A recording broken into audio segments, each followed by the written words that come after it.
Você já ouviu falar em Taberá e Kibrote Hatavá?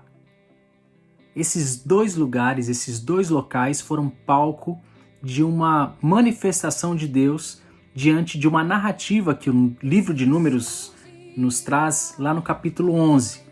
Eu não vou ler todo o capítulo, mas eu quero que você acompanhe comigo os primeiros versículos do capítulo 11, que diz assim: Aconteceu que o povo começou a queixar-se das suas dificuldades aos ouvidos do Senhor.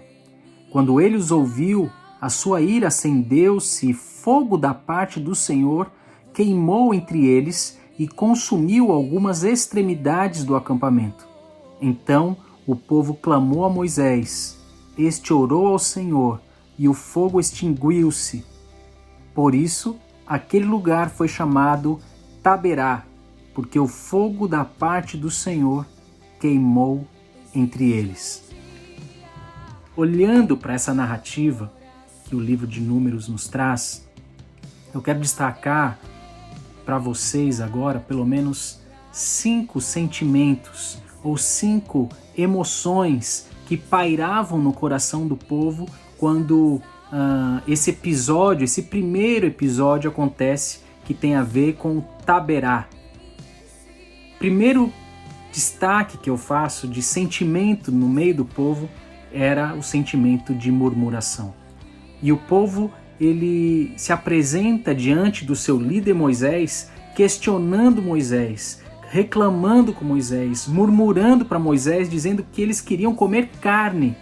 Eles já não aguentavam mais comer do maná que Deus enviava dia após dia, depois de 2 anos caminhando no deserto. Aqui eles estavam no deserto de Parã e eles reclamavam: Moisés, a gente quer comer carne, nós temos saudades dos peixes que nós comíamos de graça no Egito.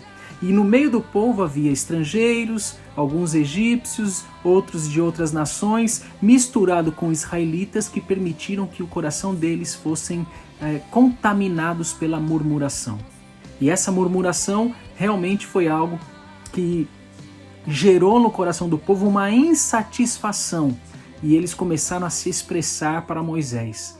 Então a murmuração fazia parte do povo diante daquele momento do texto que nós acabamos de ler, onde a ira do Senhor se acendeu. Um segundo sentimento que nós podemos destacar, que também havia ali um sentimento, uma emoção que havia ali diante do povo, era o sentimento de apreensão.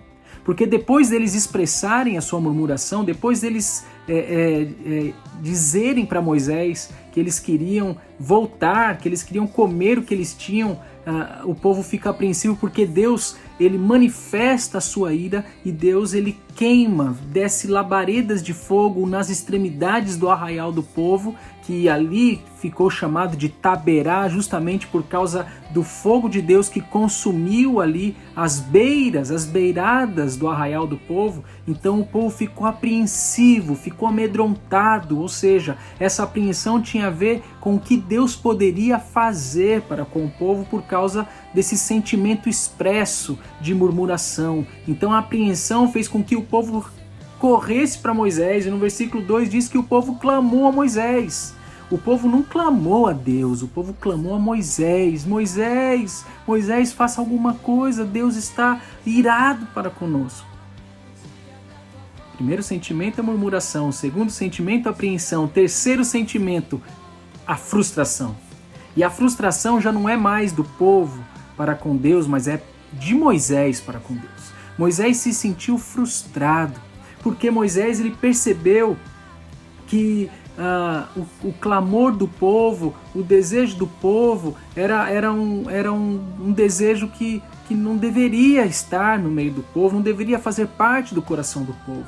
O povo havia se esquecido do que Deus havia feito. O povo estava olhando para as coisas terrenas. O povo estava olhando para os seus desejos da carne. O povo não estava olhando para tudo que Deus já havia providenciado, para a comida diária que Deus providenciava, para a nuvem que acompanhava o povo, a presença de Deus que acompanhava o povo no deserto, rumo à terra prometida, ou seja, o povo gerou no coração de Moisés uma frustração de que tudo que eles experimentaram lá no Egito, na libertação, nas pragas que foram enviadas, no livramento de Deus, quando o anjo da morte passa pelo Egito e Deus tira o povo de lá e Deus leva o povo em segurança, atravessam o Mar Vermelho com seus pés enxutos e todos os egípcios, o exército egípcio é desbaratinado no meio das águas, mas ainda assim o povo estava com saudade do Egito. O povo de Israel estava com saudade daquilo que ele tinha lá atrás, se esquecendo da escravidão, se esquecendo do sofrimento. Então Moisés se frustra. Moisés ele chega diante de Deus frustrado. Moisés chega diante de Deus dizendo: Senhor, como pode isso? E o versículo 10 mostra que Moisés ouviu gente de todas as famílias se queixando, cada uma à entrada de sua tenda. E então acendeu-se a ira do Senhor e isso pareceu mal a Moisés. Aí a gente vai perceber que a frustração de Moisés era para com o povo, mas também para com Deus. Porque Moisés ele percebeu que havia no coração do povo um sentimento totalmente equivocado, mas ao mesmo tempo Moisés ele ficou frustrado com a reação de Deus para com o povo, porque o povo estava se lamentando e chorando, porque Deus havia derramado a sua ira em volta do arraial com o fogo de Deus. Mas esse sentimento de frustração, ele começa a dar a origem a um outro sentimento, a uma outra emoção, também em Moisés, que é a lamentação. E aí nos versículos seguintes, 13, 14, vai mostrar Moisés dizendo para Deus: Senhor, como assim, Senhor? Por acaso eu que dei a luz a esse povo, por acaso eu sou a mãe desse povo? Eu sou o pai desse povo? Como pode? É muita coisa para mim, Senhor. Esse fardo está pesado demais. Eles querem comer, eu não tenho como conseguir a comida que eles querem. Aonde, Senhor, que eu vou conseguir essa carne? Estão diante de mim aqui 600 mil homens estão aqui diante de mim. Então Moisés ele apresenta diante de Deus o seu lamento, a sua lamentação. Depois do povo murmurar, depois do povo ficar apreensivo, depois de Moisés se frustrar, aí vem uma lamentação de Moisés, porque o fardo estava pesado. Porém, depois disso, vem a quinta emoção, o quinto sentimento, que é a depressão. E aí Moisés, como outros grandes homens e mulheres que a palavra de Deus nos apresenta, ele mostra a sua limitação humana. Ele mostra que o homem ele é limitado, ele tem até um certo ponto que ele consegue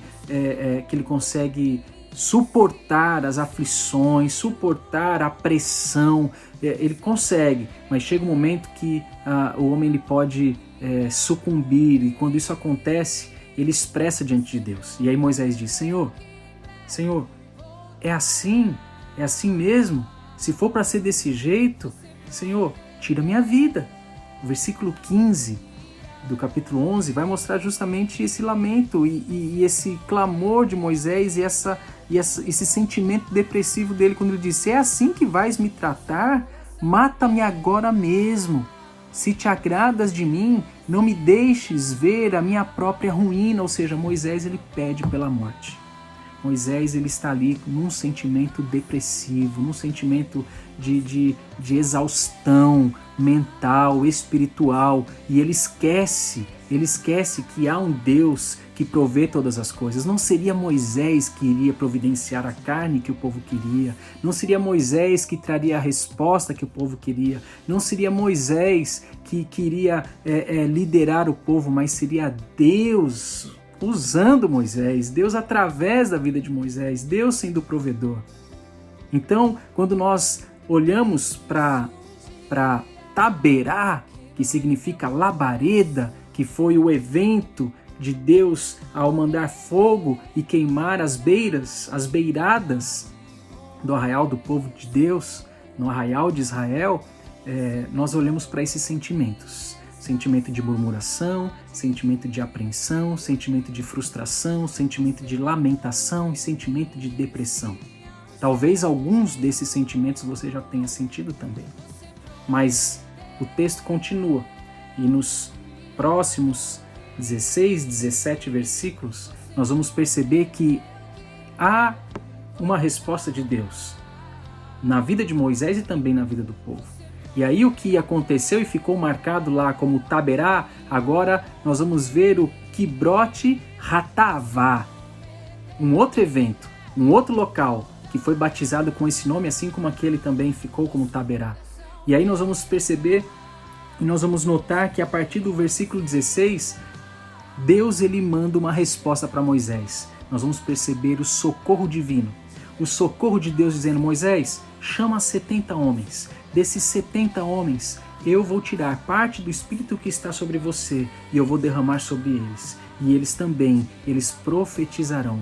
Então, Moisés ele reúne os anciãos, ele reúne pessoas que são responsáveis, que têm uma índole aprovada, e esses homens eles vão até o tabernáculo de Moisés, e ali eles recebem o Espírito de Deus e eles profetizam, e eles falam, eles são boca de Deus num determinado momento. Deus usa aqueles homens por um determinado momento, e aí Moisés se sente aliviado. Moisés percebe que Deus ele estava trazendo um sopro, um fôlego novo, um respiro sobre a vida de Moisés para um sofrimento que aquele homem estava tendo e passando. E é interessante que quando isso acontece, 2 homens que não estavam junto com os 70, na verdade com os 68, mas 2 que estavam afastados, eles recebem a presença do Espírito de Deus e começam a profetizar, e alguns moços percebem aquilo e vão correndo contar para Moisés, dizendo: olha, tem 2 homens profetizando. E Josué, que esteve lado a lado com Moisés, andando como seu discípulo, ele diz: Moisés, proíba-os, não permita que eles profetizem. E aí Moisés diz: por acaso você está com ciúmes por mim? Por causa desses homens? Quem dera o Senhor viesse realmente e usasse mais e mais pessoas, e o seu Espírito estivesse sobre outras tantas pessoas, a fim de que eles também profetizassem. Ou seja, Moisés ele volta a si, Moisés ele começa a retornar à sua consciência, Moisés ele começa a voltar para o seu lugar de origem, do amigo de Deus, que está agora com o seu fardo colocado diante do Senhor, que está agora aliviado diante de tantas queixas, dores, reclamações, murmurações, apreensões. E aí também, uma outra resposta de Deus, além do socorro, é a provisão. E a provisão é quando Deus diz para Moisés: Moisés, diga ao povo para se preparar, porque eu vou providenciar carne para o povo. E não vai ser pouca carne, eles vão ter carne, não vai ser para um dia nem 2, mas eles vão ter carne para um mês, ao ponto deles sentirem nojo, ao ponto deles sentirem ânsia quando eles estiverem comendo. E o fato é que Deus realmente providencia enviando cordonizes, sobrevoando o arraial do povo numa altura máxima de 2 metros, e o povo começou a ter condições de pegar essas cordonizes, e eles assaram essa carne, eles começaram a comer aquela carne, e eles começaram a comer com uma gula tremenda, quando ali veio o juízo de Deus. E o juízo de Deus veio sobre os gulosos, aqueles que tinham desejo sobremodo, um desejo exagerado, aqueles que foram concupiscentes, aqueles que não conseguiram controlar a sua carne, e o juízo de Deus veio sobre eles, e o Senhor consumiu aqueles homens que estavam ainda comendo carne, e aquilo abalou todo o povo, e aquele lugar foi batizado de Kibrote Hatavá, que significa justamente isso, túmulo de concupiscência ou túmulo de desejos. Os homens não controlaram seus desejos, mas eles mergulharam nos anseios da sua carne. Essa experiência nos mostra e nos ensina coisas valiosíssimas para a nossa caminhada de fé e para a nossa vida cristã. Em primeiro lugar, quando nós olhamos para o povo que desejou o Egito, o povo ele desejou o mundo, ele desejou as coisas do mundo, ele preferiu as coisas que dariam e poderiam trazer a eles o prazer na carne, ele preferiu ao invés do maná, eles rejeitaram o maná. E rejeitar o maná tem a ver com rejeitar o próprio Senhor, tem a ver com rejeitar a palavra de Deus. O maná era a provisão diária que Deus trazia. O maná era o alimento diário que o Senhor providenciava diariamente para eles. E o alimento diário que eu e você temos hoje é a palavra de Deus. A palavra de Deus é o maná para as nossas vidas. E quando nós optamos ou preferimos qualquer outra coisa que alimenta a nossa carne, nós rejeitamos a palavra, o alimento que nos sacia, que nos traz vigor, que nos traz ânimo, que lança fora a murmuração, a palavra de Deus que lança fora a apreensão, a palavra de Deus que lança embora a frustração, a palavra de Deus que manda embora toda lamentação, e a palavra de Deus que também pode mandar embora a depressão ou os sentimentos depressivos. Eu não sei quais são os teus anseios, mas eu quero te dizer que nós podemos olhar para Taberá e nós podemos olhar também para Quibrote, Hatavá, lugares que foram batizados por causa da ira divina. Nós podemos olhar para esses lugares, nós podemos olhar para esse evento que está em Números capítulo 11 e aprender que nós podemos caminhar observando a palavra, caminhar na palavra, sempre priorizar a palavra de Deus, pois esse é o alimento que eu e você precisamos e esse é o alimento que nos fará vencer sentimentos escusos, nos fará vencer sentimentos sombrios, nos fará vencer sentimentos que são destruidores da alma. E aí sim nós seremos fortalecidos. E nós temos a plena convicção que Jesus Cristo, Ele é o pão vivo que desceu do céu. Ele é o maná vivo que desceu do céu. Jesus Cristo é o alimento para a minha alma, para a sua alma. Jesus Cristo, Ele é o pão vivo que se entregou. E nós temos esse alimento, e nós temos esse Cristo que nos alimenta diariamente, esse Cristo que nos revigora diariamente, esse Cristo que nos chama para vivermos um novo tempo, uma nova vida, uma nova jornada, uma nova caminhada. Então, querida, eu não sei se você tem tido uma vida de murmuração, de apreensão, de frustração, de lamentação, de depressão, mas eu sei que existe uma palavra que é a palavra de vida eterna. E a palavra de vida eterna é Jesus Cristo, o nosso Senhor, o nosso Salvador. A palavra de vida eterna é que nós passaríamos por aflições, mas nós deveríamos nos animar, porque Cristo venceu o mundo e nós também iremos experimentar dessa vitória quando o nosso Cristo vier para nos buscar, para nos resgatar e para nos levar a viver eternamente com Ele. Que Deus abençoe a sua vida, que Deus abençoe a sua família e que nós possamos sempre sermos aquecidos pela presença do doce Espírito de Deus, pela palavra do Senhor que é doce, que é como mel, a palavra que nós devemos ansiar, desejar diariamente. Fiquem na paz.